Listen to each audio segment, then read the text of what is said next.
خلينا اسهلها عليك واعرفك ازاي كل العقارات والطروحات واللونشز اللي بتحصل دلوقتي في دبي بتتباع وبتخلص في يوم واحد كل مرة. السر هو ان اللي بيشتري هنا النسبة الاكبر منهم مستثمرين من كل انحاء العالم. تخيل العالم كله، السوق كله، الاوروبيين، الروسيين، الامريكان، الصينيين، الهنود، كل دول بيجوا وبيشتروا في دبي.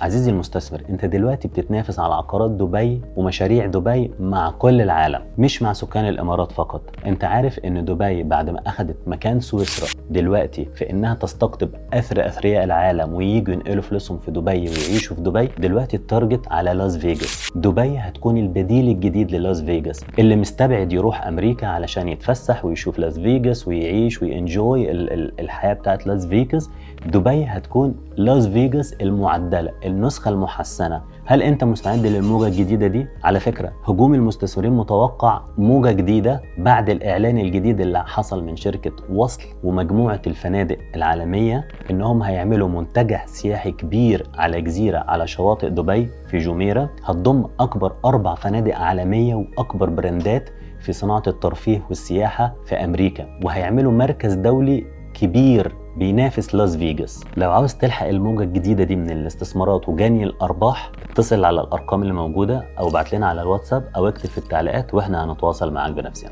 شكرا.